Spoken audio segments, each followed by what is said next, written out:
Thank you. Thank you so much for coming tonight. My name's Christine Muir. I'm the community librarian here at Cary. I've been here about 2 years now, so you may have seen me at some of these programs. And if not, welcome. I'd like to ask everyone to take a minute to silence your cell phones, please, so we don't interrupt what I think is going to be a very powerful program. If anyone needs an assistive listening device, there are a couple on the table in the back. And also, if anyone has any trouble seeing the presentation and you want to follow along live, you can see Mona in the back row and she can email it to you right away. Or you can see me when I'm done talking up here and I can email it to you right away. Lex Media is here to film the event tonight. They will be focusing on the screen in front of me as well as the panelists when they come in. But if anyone in the audience is concerned about filming, you can come see me afterwards. I'll be sitting in the back and just let me know if you want to make sure you're out of camera view.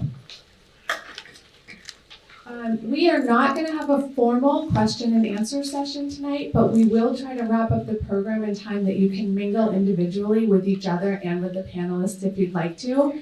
So if you have any questions or things you want to discuss, there will be some time at the end, just not at a public forum. And on the table in the back, there are some refreshments. There's also an evaluation form at the end of the program if you want to take a minute to let us know what you thought about it. You can fill those out and return them. There's also a curated book list, which you're welcome to take a copy of. And if I run out of copies, just let me know. I can email it to you later. There's also some information, which I think Tony will probably talk about later, from the Health and Human Services. So there's some material in the back that you can help yourself to after the program as well. And with that, I will turn things over to the Human Rights Committee.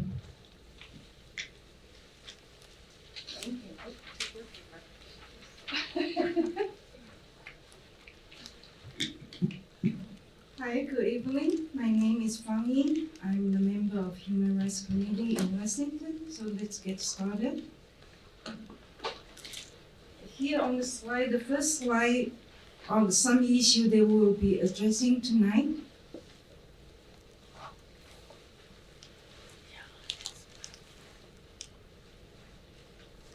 Who we are.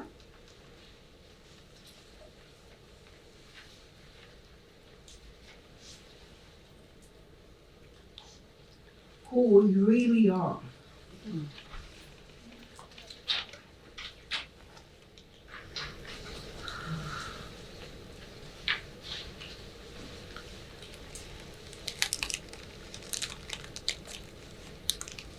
We continue to live with the impact of racism today.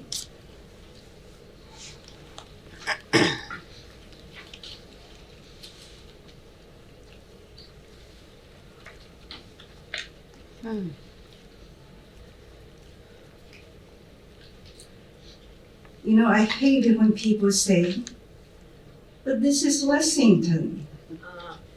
The point is, things happen elsewhere, also happen in Lexington. And we all live with the impact of that.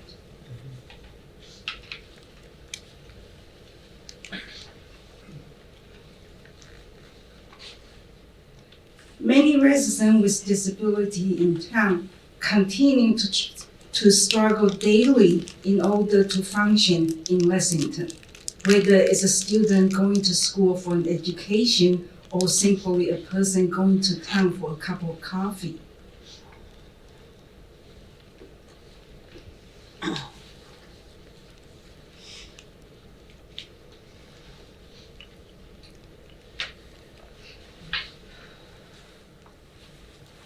For example, 90% of artisan population are either unemployed or underemployed, which is such a waste of human resource. And shame on us for not utilize their talent.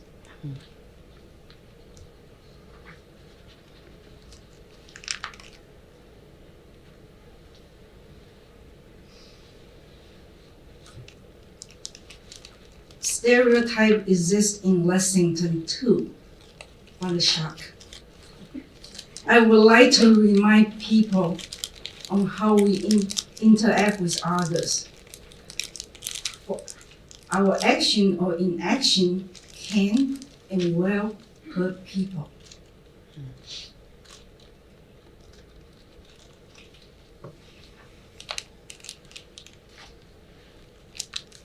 Religion.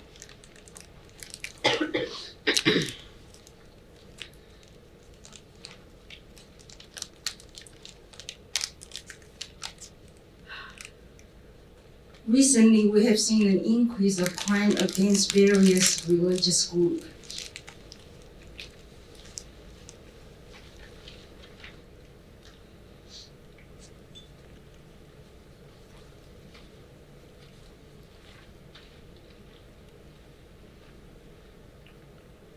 Close to home in Arlington, last May, a rabbi's house was the target of 2 fires in just 5 days.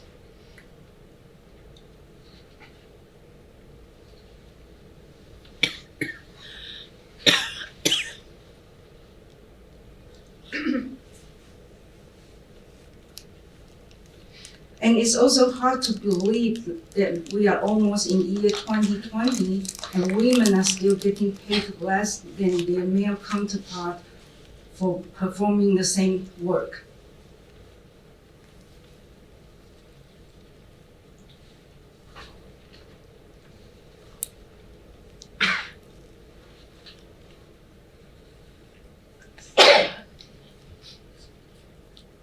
While the LGBTQ community have our support, Lexington still have a long way to go to be more inclusive.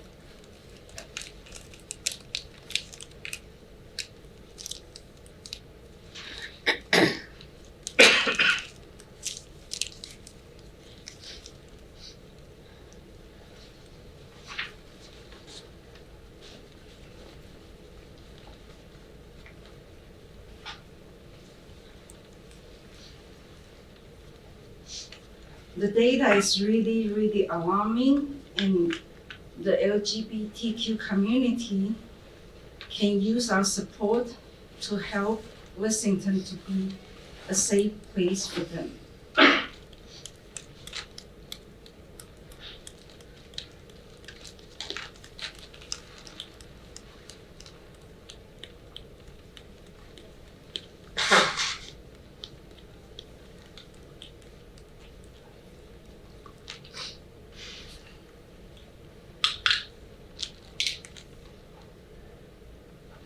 Okay, now we will move on to panel. I will hand it over to Tanya, our vice chair.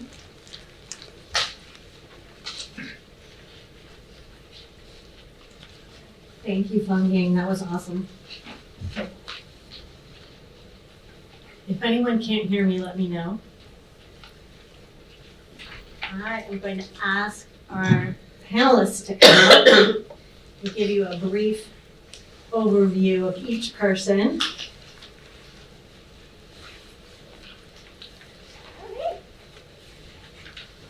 Our panel compromises our friends and neighbors who have experienced harm due to the visible identity, and they're going to tell us how that their visible identity or presentation, and they're going to tell us about how that impacts them personally, and it also impacts their inclusive caring circles.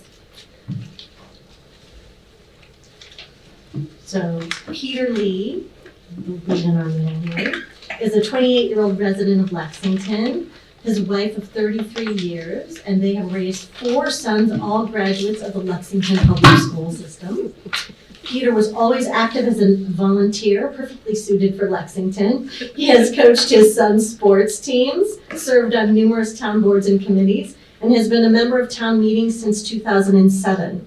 In 2016, Peter earned a prestigious Lifetime Volunteer Service Achievement Award from the nationally recognized President's Volunteer Service, PVSA. His participation with the Chinese American Association of Lexington, often called CAL, over the past 25 years has involved a wide range of roles, including election as spokesperson, first president, and currently a member of the Executive Council.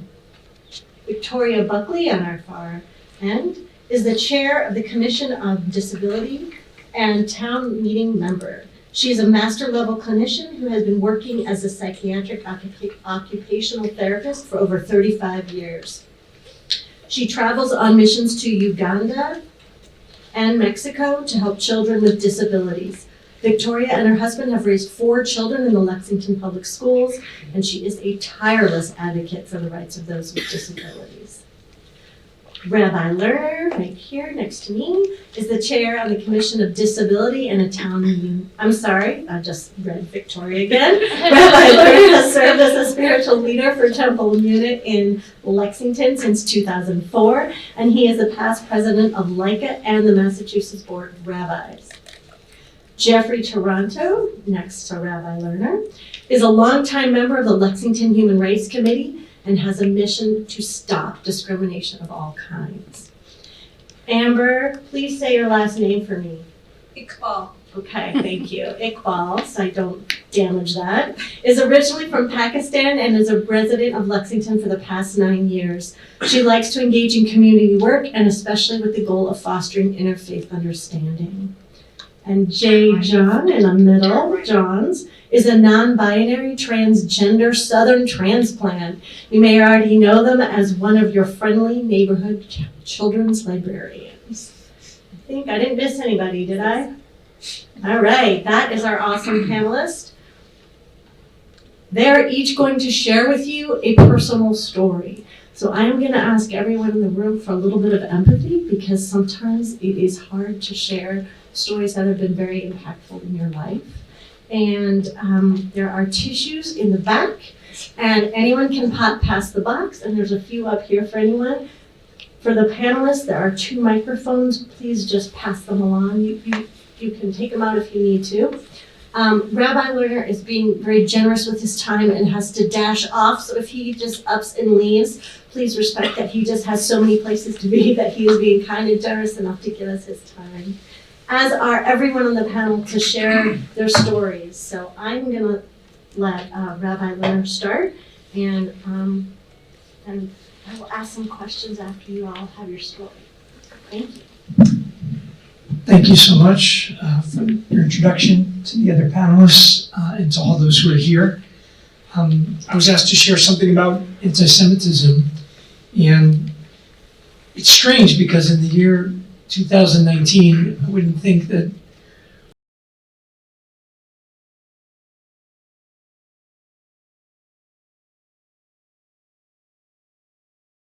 anti-Semitism is on the rise.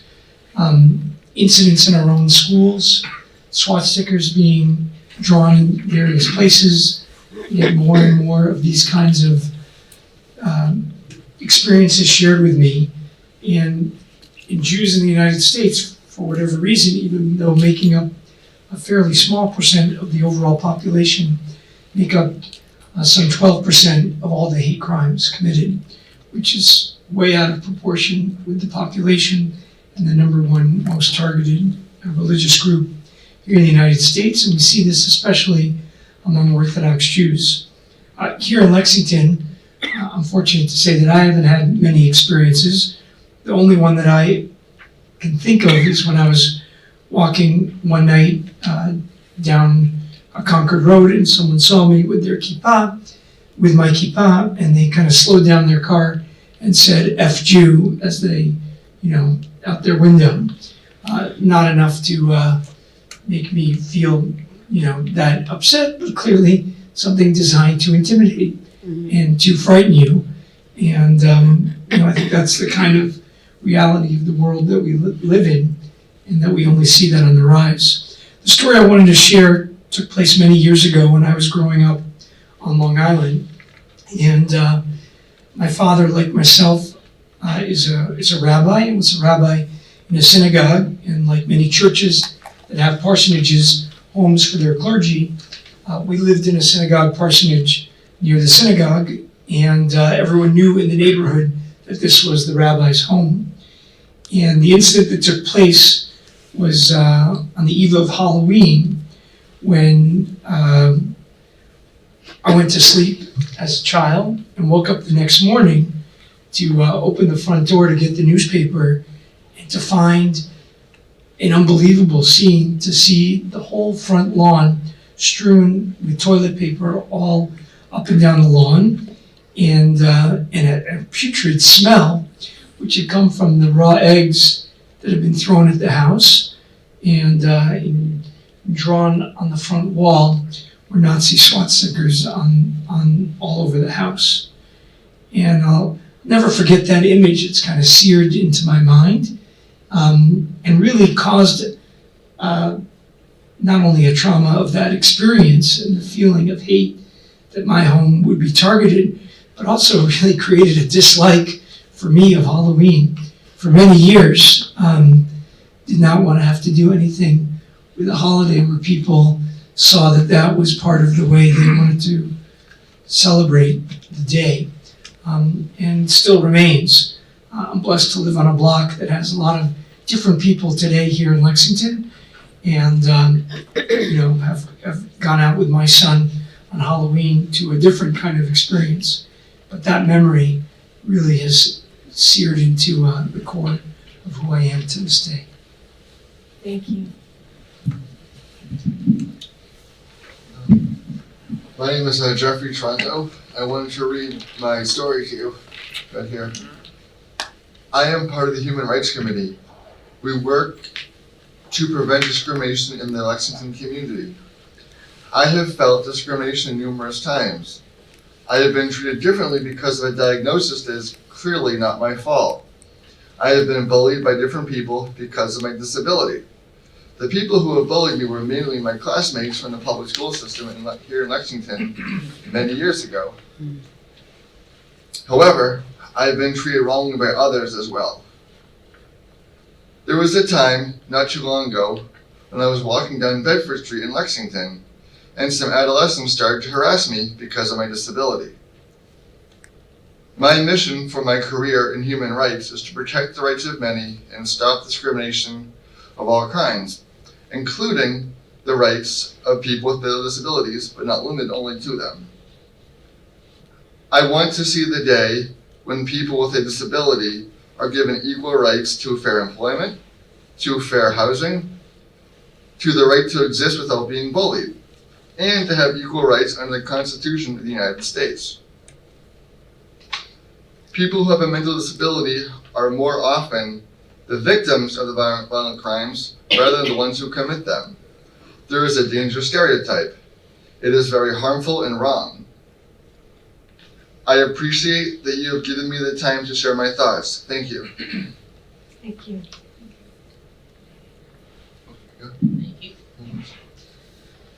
Hello, I'm Jay, and you can usually find me across the hall over there in the children's room, but I am here tonight as a representative of myself, not of the library. And I am pretty lucky that, nothing too scary or terrible has really happened to me in my life, either in South Carolina or here in Massachusetts. And I do know that a lot of that is because I've been shielded by my race in my class, as well as my masculine presentation. So trans feminine people face a much different kind of level of violence than people who go the other way, so to speak. And since I do work in the children's room, the majority of my interactions with people here in Lexington are with children and their parents. And I think that I have a pretty in-between appearance. I feel like people either assume I'm a man or assume I'm a woman about 50-50. And it's really nice actually when the kids who are young enough to not be embarrassed are just forthright and ask, oh, are you a boy or a girl?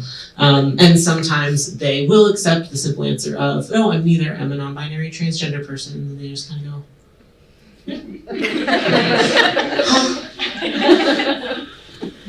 okay. Do you have any diary of a wimpy kid? And so that's, probably the most pleasant interaction you can imagine. But sometimes they will refuse the simple answer and really start pushing back. And there was an instance once when I was in a book club with elementary age kids. And so they started asking, are you a boy or a girl? And I said, no, I'm not either. I'm a non-binary transgender person. What did you think of this comic? But they, wouldn't come off of it, and were, saying, well, that's not a real thing, like show me that exists in a book. Which so was like, well, we're not going to do that right now, but I can show you the 300, the section, where we do exist in books, but we don't have to exist in books to exist in the real world. And so, I'm an adult and they are children, so those particular interactions really don't weigh too heavily on me, but my real fear is that a parent will get a hold of the information that I'm queer or transgender and will decide that they think that it's inappropriate for me to be interacting with their children at all, because, gender identity and sexuality have a history of being pathologized and considered paraphilias or perversions, and it really wasn't that long ago that it was illegal to be homosexual and work for the government, and teachers were getting fired for being gay, and we still actually don't have protections in most states. We do have legal non-discrimination protections here in Massachusetts, but with question 3 last year, it was shown that that's not necessarily permanent and forever.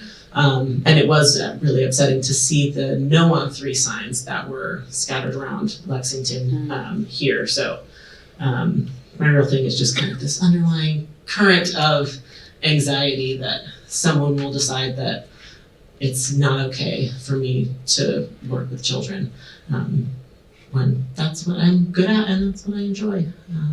So thank you.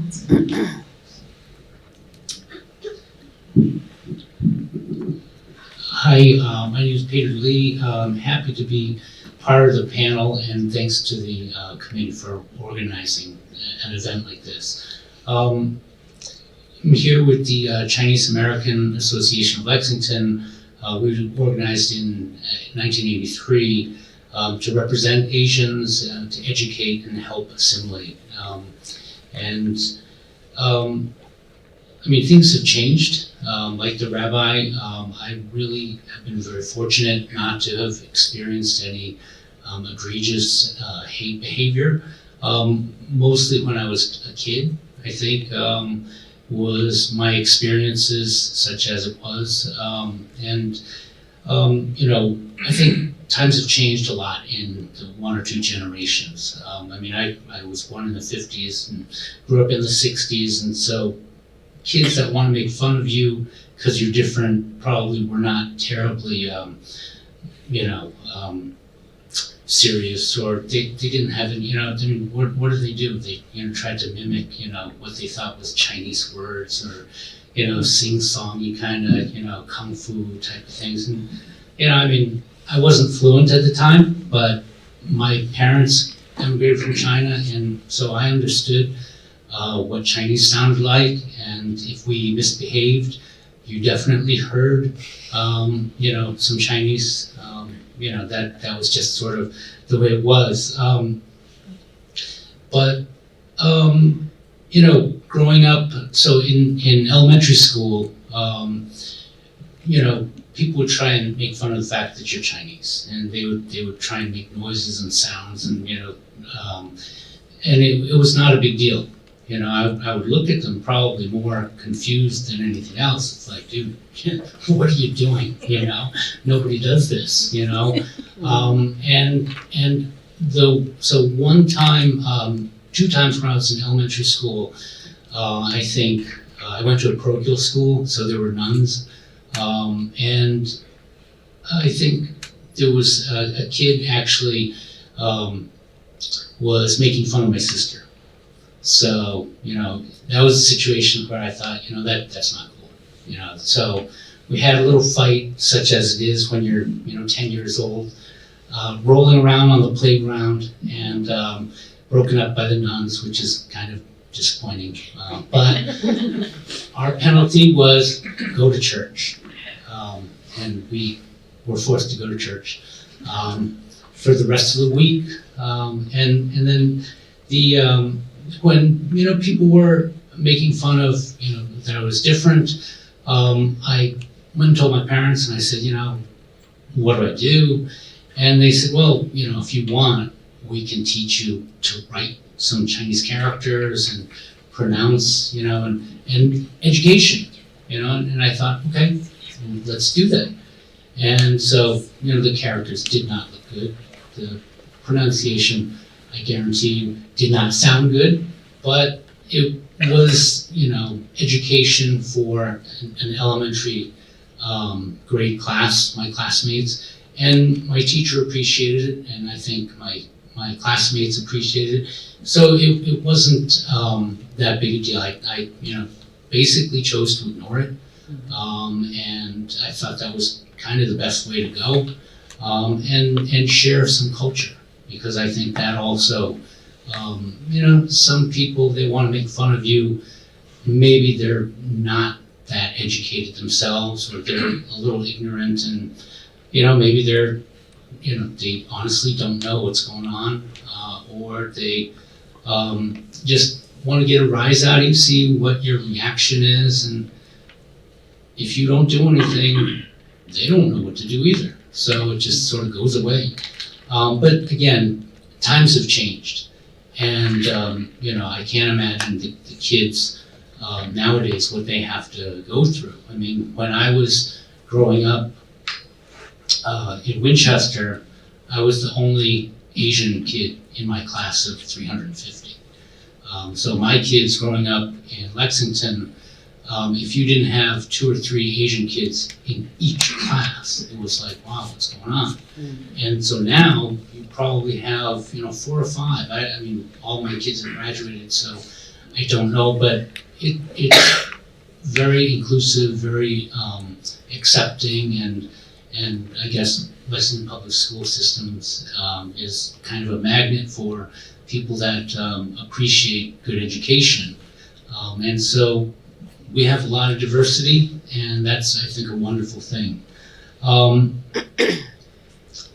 So, and again, you can't underestimate the harmful effects of, the hateful or hurtful behavior. But, especially adults, in society, I think kids tend to be more inclusive, more understanding, and more accepting than some adults. So I think kids left to their own devices probably aren't too bad. And I personally like to have more of a glass half full type of an attitude, a positive attitude. And I think children are smarter than we give them credit for. They're more resilient. And when my kids were growing up, it was more a matter of, tell me how you feel, what happened, rather than, this is terrible, you should do something about this, we've got to.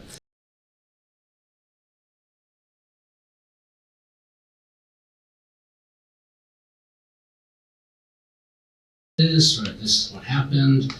And, so that kind of discussion, I think that kind of conversation is very helpful. And in Lexington, it does happen, but to a lesser extent. So I would say, to try and, minority opinion, if you will, to try and see the glass half full. Being Asian, being different is, I don't know, I guess sometimes you get that model minority complex, so, we don't have it as bad as other people, perhaps, but at the same time, I think trying to be positive, trying to share culture, trying to educate, and really cherish the diversity, I think that would be something that I would advocate for and recommend that people do. So. Thank you.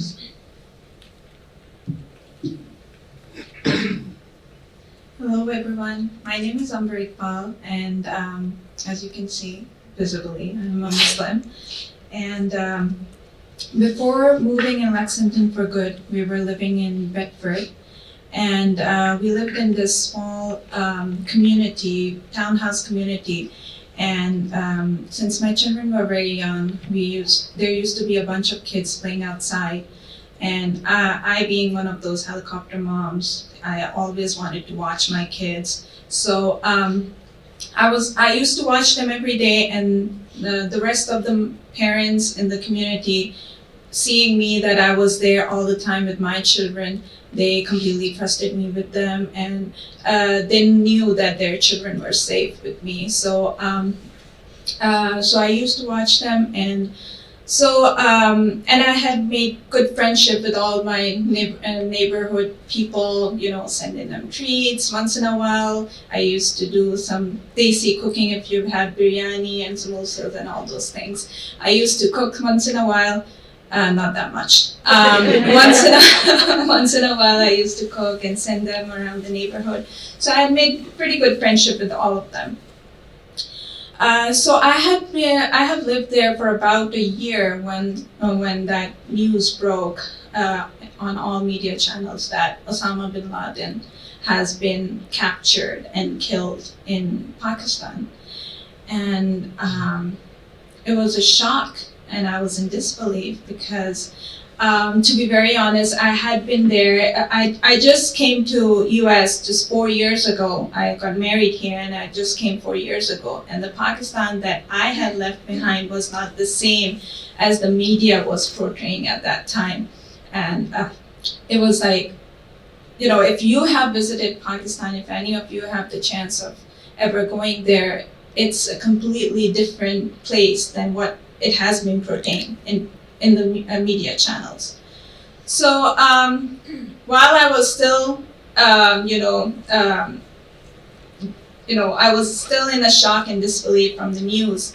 I didn't know there was a whole kind of conspiracy brewing right outside my house among my neighborhood friends.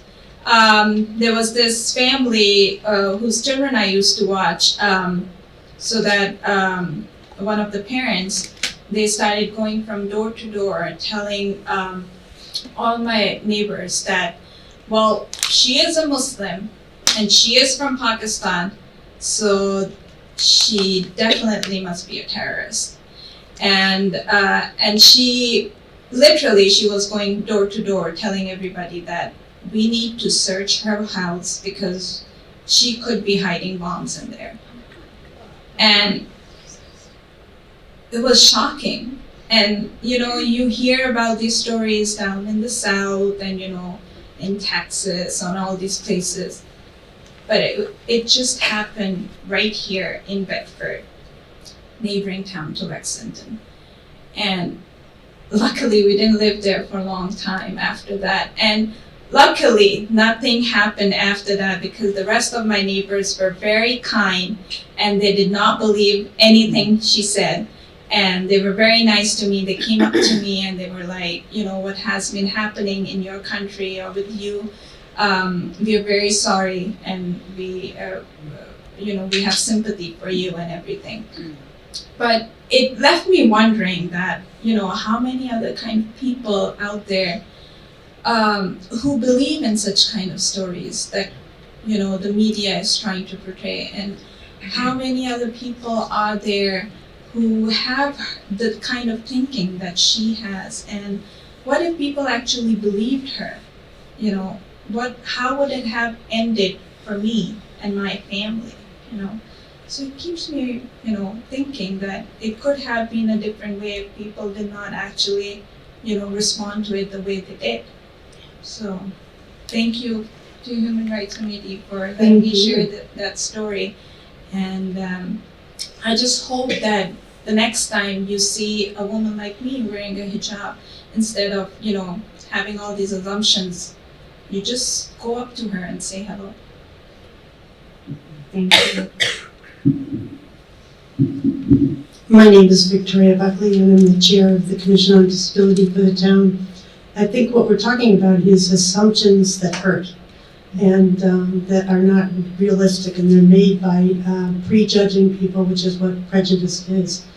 I have a couple of things that I wanted to say. One is that many times people will assume that somebody with a disability must have every disability. So I've been in a wheelchair and people have just been yelling to me because they assume I'm deaf or they'll ask the person next to with me what I would like to eat, because I couldn't possibly be, I must be intellectually challenged because I'm in a wheelchair.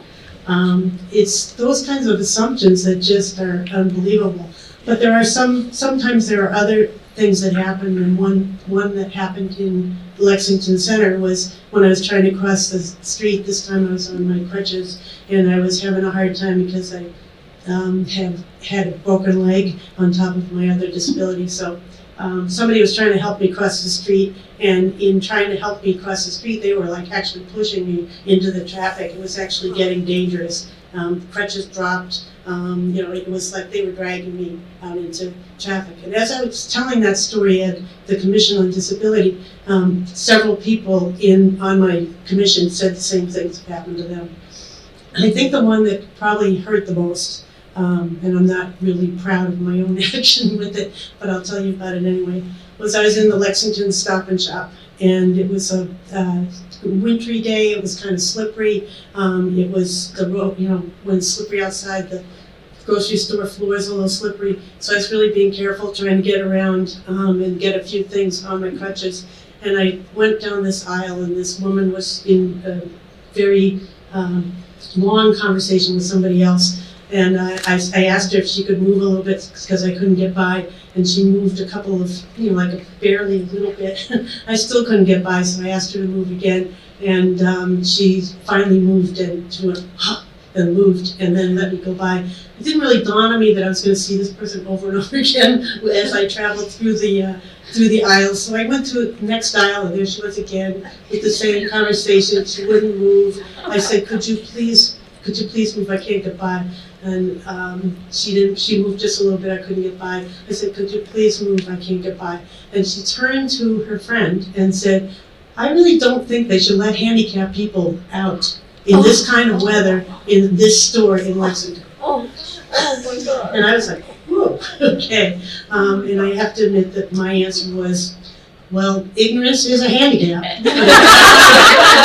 does not entitle you to behave this way to other people. And I was like, I was doing anything to stop, not cry, basically. And I turned around, and about 4 other people started clapping.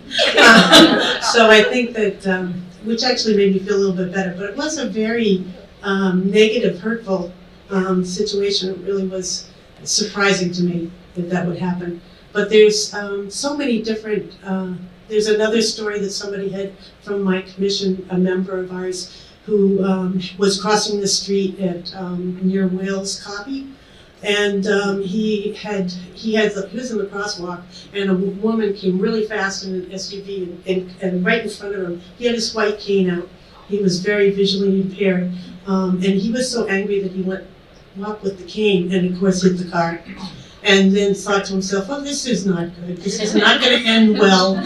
So he went and sat down on a bench on the Lexington Green, and sure enough, the police came up and tried to find him. And the female policewoman said to him, well, when something like this happens, we really would prefer it if you'd write down the license plate number. So he looked at her and said, if I could do that, I'd be driving the car. But, that was a very disturbing incident for him and for all of us to hear, and did end up in some sensitivity training for some of the police. But anyway, so I would like to say that if there are complaints about people, children, adults, the Commission on Disability would like to hear those complaints, and we do handle them and take them quite seriously. Thank you. Thank you. Thank you all so very much. I'm going to throw out a few questions, and some of you sort of answered. Victoria started already by saying what we're talking about is harm, right? This is how individual people are harmed on a regular basis, unfortunately. And what should we as a community think about that? And I think these stories are proof that it matters. But I'm going to ask a little bit more. And again, some of you sort of answered these, but volunteered to answer some more. What would you have preferred in any of your circumstances that someone else would have done?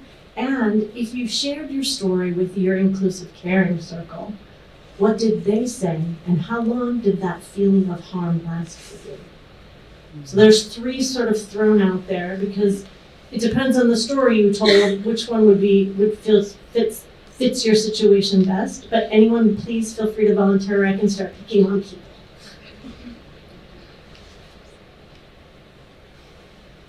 Jay, what do you think? Can you repeat the first part of the question? So this is harm, right? This is our good neighborly harm that happens on a regular basis, right? So how long did that last for you? If you shared that story with your inclusive caring circle, what was the response to that, and how did they feel? Because I think what's really important is we think this is just a one-off, or that just affected that one person. But I don't think that's true, and I want you to share that. Well, something that I've actually been thinking about while we've been sitting here is one of the slides earlier about racial bias and how people who experience racism and racial profiling and racial violence have a higher rate of heart disease. For me, I grind my teeth. Because for me, I just kind of really sort of live with, I guess, this kind of low-grade anxiety all the time that for the most part is under the radar, but it's difficult to shake, and within the last year or so, my dentist has started commenting on my teeth, and I think that's probably just, from being kind of stressed Yeah, it's all impacting the health. time. Absolutely. There are physical impacts. I have to get a night guard. So. Thank you. Victoria. I guess I'm hoping that people don't make assumptions, that instead they ask you if you would like some help, or if there's some way they could be of service, instead of assuming that they know exactly what you need. And that they not make comments like, wow, you're walking well today. It's like, so are you. I mean, what am I supposed to say to that? But, the assumptions just, I don't know, understand why it has to bubble out like that. But it really is a very harmful thing. Thank you. I think Amber. this kind of Islamophobia has really kind of shifted people in a way that people are really interested in Islam for some reason now, and it has kind of led it into something positive. Like, if I tell about my story, the neighbors were very, very nice to me after that, and that kind of, gave me that hope that not everybody is like her. Not everybody is like that person, and there are many more kind people out there. And when I'm saying kind people out there, I try to volunteer a lot. This story has actually led me to volunteer more in and outside my community, because that way people see the headscarf and they see, okay, these are not the people who are planting bombs inside their houses all the time, but they're actually coming out of their houses and doing something like a social service for the community. And when I'm doing those different soup kitchen, different places in Lexington, you probably see my face a lot here and there. But then when I'm doing that, people just say "Salaam alaikum," and they're like "Kaifal hal," and they're trying to talk to me in Arabic. I do not know Arabic. I'm from Pakistan. I speak Urdu. I do not know Arabic, but I try to answer them as if I know Arabic. And but that's interesting that people have.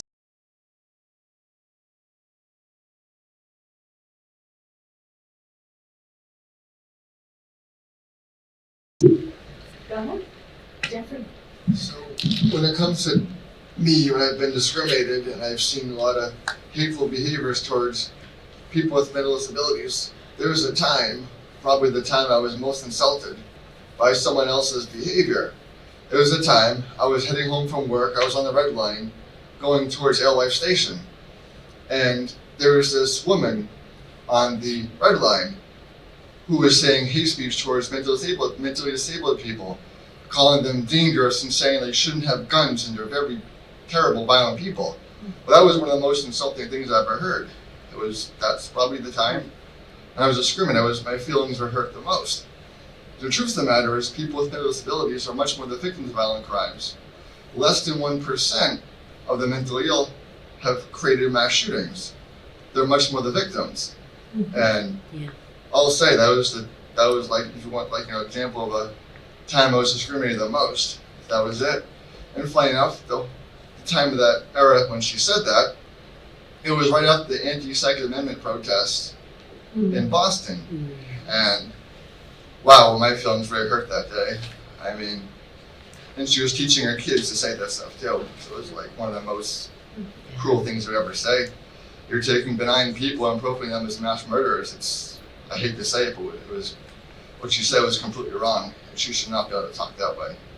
Did any bystanders stick up for you, Jeffrey? No, I don't think they recognize me. I think they're paying attention to me.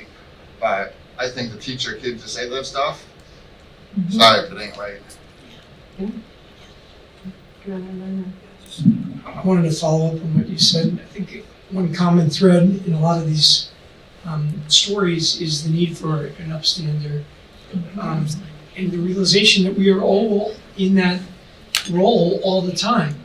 The amount of hate speech that you see online has really, manifested itself and has changed the nature of discourse in our community and in our country in the last 10, 20 years. And the result is that we actually have to do more work, right? It's incumbent upon us to actually speak out and say something in many instances, whether it's on the T, whether it's in your neighborhood, wherever we are. And the Talmud, one of the great Jewish texts, says that if you're silent in the face of inappropriate behavior, then that is equivalent to acquiescence. You are agreeing with that behavior, and then you're guilty. And being silent in the face of all these kinds of things and more, that's really the biggest danger that we face. We see it in listservs. You can see it in the way people speak to each other on the internet, the kind of things. And unfortunately, we see it a lot with kids who say things, that are harmful. And it's incumbent upon all of us that when we see something, we immediately speak out in every situation. That's the only way to really affect some more change. Yeah, I agree. And I'm going to get to you in 1 second, Peter. I just want to let you know that the library has hosted 2 or 3 active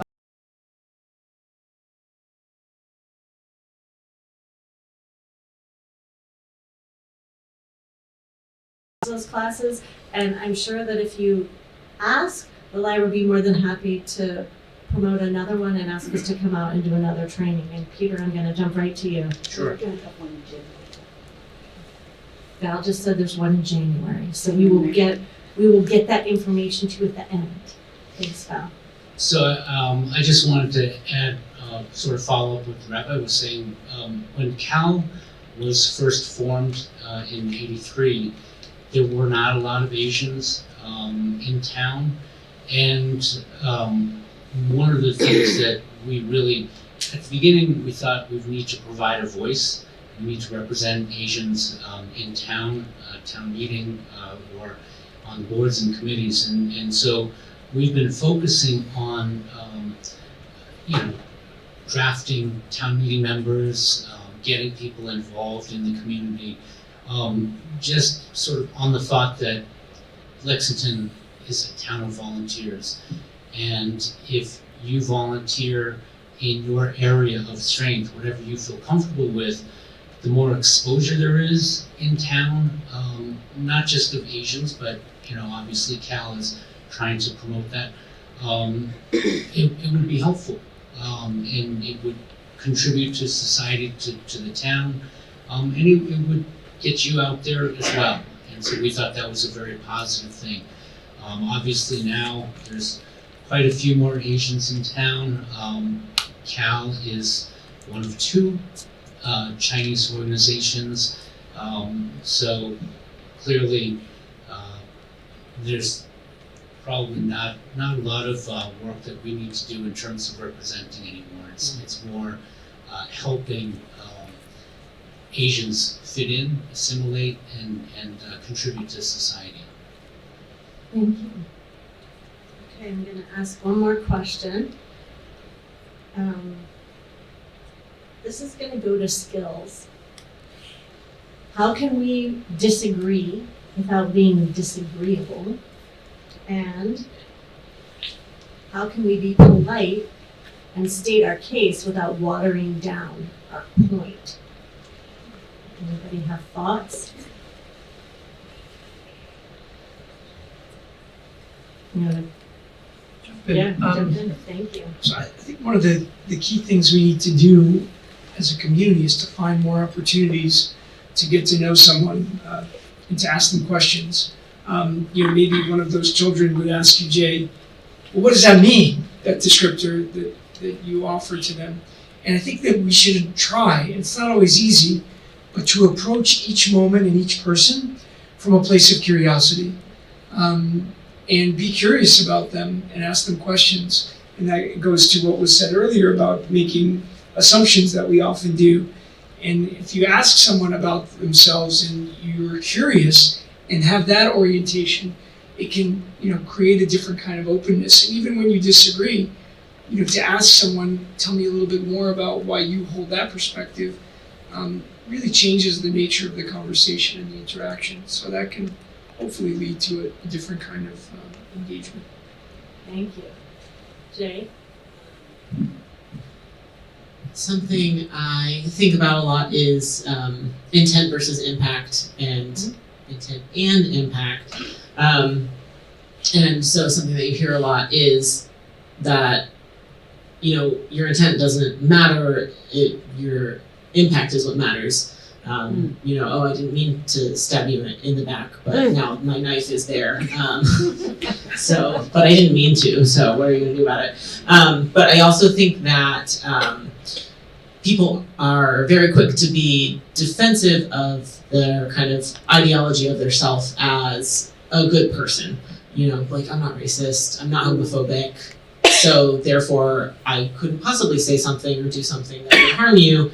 And if you accuse me of such a thing, well, then now, you're coming after me. And it just makes for a really unpleasant interaction, and it makes it really scary to let people know that they have done something that was hurtful. So I think that people need to, work on letting go of the idea that the person that you want to be is who you are, and get comfortable with being uncomfortable, because talking about privilege and oppression from both sides of the line is uncomfortable, and as the rabbi was saying, the creating an actual relationship with a person is really important, and that is the place where I think that intent makes a difference, because if you say something or do something harmful, and you intended for it to be harmful, then we can't have a relationship. You're out. But if you say something harmful, but you meant well, or you said it out of ignorance, then that, to me, you are potentially a person who is able to learn from that mistake and not do it again, and you want to not be harmful. But then when the response to, hey, you just did something that caused me harm is, but I couldn't possibly, and then it becomes an unpleasant interaction. It's an unpleasant interaction. But so, it takes bravery on the side of the harmed party to reach out and speak up and say, hello, person that I may or may not know, may or may not care about, may or may not want in my life, you just did something that was a problem. And then it takes the person who did the thing that was a problem to be put their protectiveness of themselves aside, and Be willing to listen. and be grateful that somebody has given you this learning opportunity. And we're all on some side of privilege and oppression, on some identity line somewhere. So we all have the opportunity to be the oppressed and the oppressor, most of us. Awesome. Thank you. Victoria, thank you. I think we have to be aware of our own implicit biases. We all have them, and there's lots of different ways that you can figure those out. There's even things online that you can take an implicit bias test.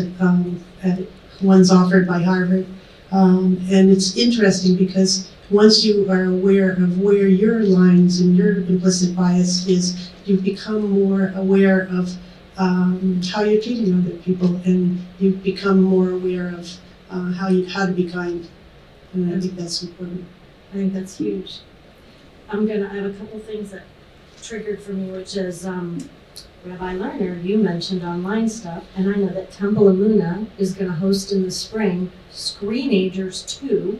The first Screenagers was here in Lexington a year or two ago, and this will be the second go around with the second level, and they're going to be hosting it in the spring, so look for that. The Lexington Human Rights Committee has been asked to look at Not in Our Town, and we have been in connection with the the West Coast, who created the program.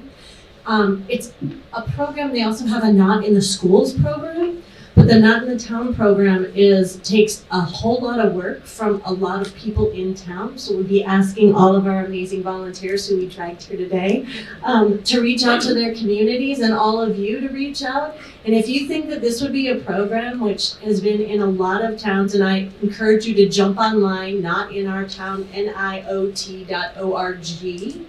And if you think that would be something that you would like to see here in Lexington, please send an email to the Human Rights Committee. We are on the website. You can click us if you Google us. You can find us. You can just send us an email and say something to any of your select board members, or even to your school committee members, but particularly to your Board of Selectmen or Select Board. Not sure where we are with that yet.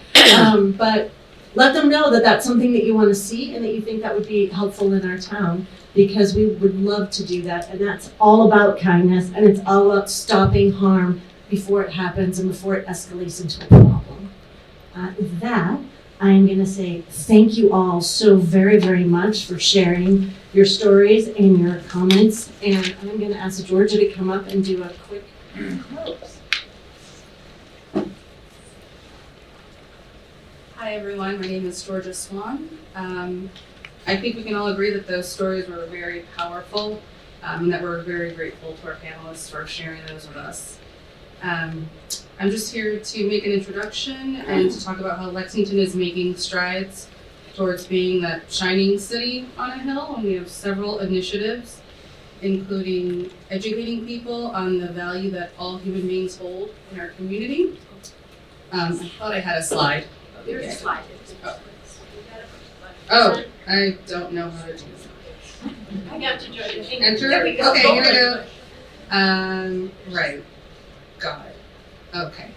Yeah, so educating people on the value that all human beings hold in our community. Provide a vulnerable person and groups with resources and recourses when they're targets of bullying or harassment. To demand equal rights and respect for all individuals. And to be an active bystander by standing up against anyone who uses any hateful words or behaviors towards anyone in the community. No, sorry. And yeah, so a number of our Lexington public schools are focusing on kindness in these mindset initiatives. And we want to especially appreciate Bridge, Estabrook, and Clark. They are incorporating No Hate November. And Diamond is working on exploring Not in Our Schools. So with that, I'd like to introduce Colette Powell, who will tell you about such initiatives.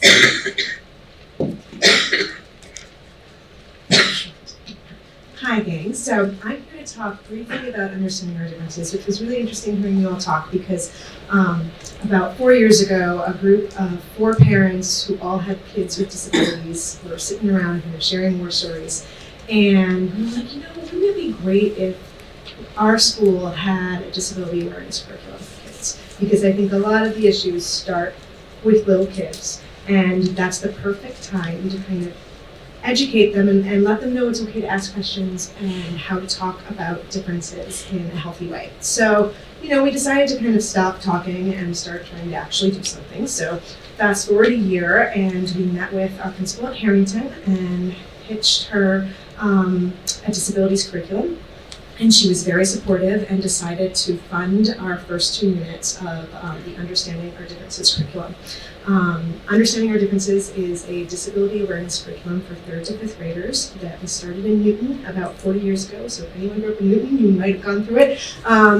And it's all parent run, which was very important to us as well. And so each unit, it covers things from intellectual disabilities and autism to chronic medical conditions to learning disabilities and physical disabilities. So a broad spectrum of disabilities. And the classes come in, and it's a 2-hour time block where they start with some presentations. They do small group activities to help them kind of understand what it's like to live with a disability. And then it ends with a speaker who has the disability we're discussing, and they get to ask them whatever questions they want. And that's generally the best part. And we've been really lucky to find most of our speakers as residents or students within Lexington, which is also wonderful. So the importance of parent-driven, I thought was also really interesting listening to the panel. I think that helps us for 2 reasons. One, it's been a pretty easy sell to a lot of the schools. It's pretty easy to go in and say, give me a block of 2 hours of time, and we'll take care of the rest, which makes it a lot easier to get implemented. The second thing is that a lot of the times I think, when I think of my son and interactions with him, it's parents that often get in the way. Right? Kids are curious and they want to ask questions, and it's often the parents who are worried about not knowing how to talk about things or not wanting to offend anyone that's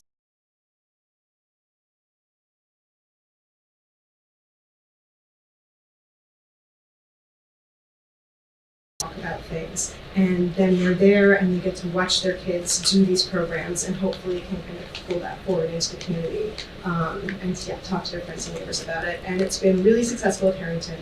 And we were lucky enough, based on that success, to have Dr. Hackett fund the program for the entire district. So she bought the full curriculum, and everyone has access to it starting this year. We have 2 schools on board now. Hopefully we will have 4 by year end, but if anyone out there has a student in an elementary school and wants to get involved, please get in touch with me through CPAC. I'm the CPAC secretary, so you can find my email there. And let me know, because as much as if we have administrative support, we still need kind of active parents to help push this out. But I'm hoping in the next couple of years that we just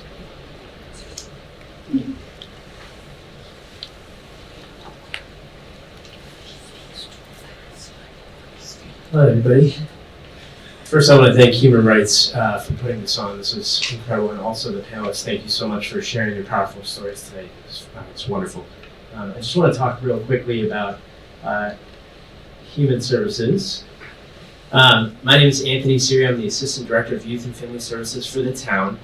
Just to tell you a little bit about what we can do, we work with residents of Lexington of any age, gender, or as long as you're a resident of Lexington, we can work with you on accessing resources, whether that's information referral for mental health services, looking into utility help. We do fuel assistance through the community center, as well as a number of other programming.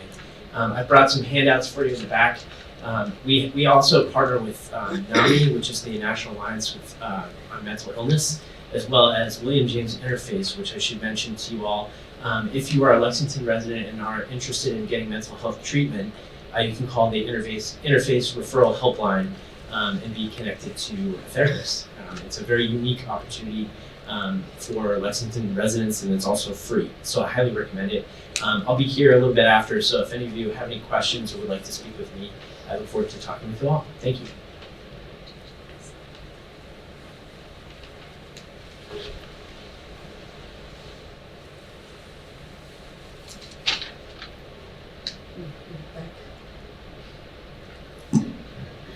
So I'm Mona Roy. I'm the chair of the Human Rights Committee, and I wanted to first thank all of you for coming out on this rainy night to share this evening with us. And I just wanted to, we talked about a few different things today, and putting it all together, we try to hit all of these things as the Human Rights Committee. We try to educate people through our programming, such as our No Hate November programming. This is a brand new initiative. We had a very successful family-friendly one, and we had this wonderful evening. We also have the MLK Day community conversation on race. As Tanya mentioned, we're working on Not in Our Schools and Not in Our Town, and then in June we'll have a celebration for Race Amity Day. We also try to provide vulnerable persons with resources. We're very fortunate to have Lexington Human Services, and we are also here, similar to what Victoria said, if you have an incident, any sort of hate incident or any concern, please come to us and we will, depending on what it is and what's happening, we can definitely try to help you. The fourth one's a little tricky. We can't do this alone. We can only demand equal rights and respect all individuals by understanding where we can provide support to vulnerable people. So we're here to provide support, but we really need the community at large to provide support. And finally, for being an active bystander, Tanya already alluded to this, we are offering, there's already some active bystander training being offered. I think Valerie's mentioned that there might be one. And then the Human Rights Committee, we're in the back, you can sign up and put your name on a mailing list if you would like to sign up for active bystander training. And we have multiple people who are trained to do that. And when we get enough people, we'll hold a class. So that's pretty much who we are and what we do. And I would also like to close out this evening because we promised all of you that you would have a chance to interact with the panelists. First, I would like to thank our panelists for being so gracious and generous and kind with their time and sharing their stories. There was some humor, but some heartbreak as well, and we're very grateful that you were willing to open up your stories and your hearts to us to share this evening. I really want to specifically thank our Vice Chair and Moderator, Tanya, who was for sure roped into this, but did an incredible job. I think she deserves an applause. I would like to thank Christine from the Cary Library. She's in the back hiding over there. She really set everything up. We've never done this before, and I definitely haven't done this before. So this is really thanks to her that we've even gotten this done. Thank you so much, Christine. No Hate November programming was brought to you by the No Hate November subgroup of the Human Rights Committee, and the co-chairs for that were Fuang Ying Hong. Where'd she go? Where is she? She's somewhere here. Oh, there, stand up. So and Jeffrey Toronto, who started this whole initiative. So I'd also like to thank Lex Media for taking the time to come film this. For those of you who are watching this on TV, it's thanks to them. And I would definitely like to thank this respectful audience for being kind enough to share this evening with us. If you are interested in receiving human rights mailings, if you're interested in getting active bystander training or anything else, you can sign up back there and I need that spiral notebook because I couldn't really come up with it on the computer. So thank you so much. We really, is there something we're missing? Oh yes, and Tanya graciously made feedback forms so that we don't have to hear. If you had any complaints, don't tell us. Totally put it on back there. Do not tell us. There's a basket in the back. Be kind. Stick it in there. Be kind. Don't tell us whatsoever. Instead, put it here anonymously where we could say, "Oh, I'm sure that person did." We actually really want your feedback. This is our first year of doing this program. We weren't even sure if people wanted this kind of programming. We just didn't know, and looks like people did. So thank you very much. Thank you.